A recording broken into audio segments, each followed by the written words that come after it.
បាទសួស្តីពុកម៉ែបងប្អូនបាទនេះជាម៉ាស៊ីនស្រែពង2បាទប្រភេទពង2តួកាច់កន្លងតែមួយ025រៀបចំចេញទៅទីខេត្តក្រចេះបាទប្រកបជួនអតិជនរាល់តម្រូវការពុកម៉ែបងប្អូនអាចទំនាក់ទំនងបាននៅបច្ចេកវិទ្យាគ្រឿងយន្ត007 AI បាទមានទីតាំងនៅក្រុងសង្សែនទីរំខាត់កំពង់ធំបាទឬក៏លេខទូរស័ព្ទទំនាក់ទំនង0ក7 793000ឬក៏អាចចូលតាម page បានបច្ចេកវិទ្យាគ្រឿងយន្ត07 AI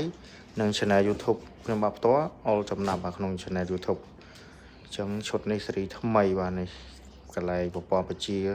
ចកូតប្រភេទចកូតបូមបាទអញ្ចឹងគឺល្អប្រើមែនតើយើងជំនួសកម្លាំងពលកម្មចំណេញថ្លៃការប្រើប្រាស់ហ្នឹងយើងសំចៃចំណេញប្រាក់ដើមច្រើនពីការប្រើប្រាស់កម្លាំងពលកម្មហើយចំណេញពេលវេលាប្រើប្រាស់តនតភាពការលើនេះដែរយើងអាចផ្ទុកបាន1តោនសម្រាប់ការដឹកជញ្ជូនបើកាត់ផុកដងបាញ់យើងបំពាក់គឺຂະຫນាត18ម៉ែត្រយើងសេរីទាបខ្ពស់បានតាមតម្រូវការមានវីដេអូផ្សេងៗទៀតនិងបញ្ជាក់ពីការប្រើប្រាស់និងសកម្មភាពនៅស្រែផ្ទាល់តែម្ដងបាទនេះក្រុមការងារកំពុងតែរៀបចំនឹងបាទអញ្ចឹងបងប្អូនមានតម្រូវការអាចទំនាក់ទំនងបានបាទអរគុណច្រើន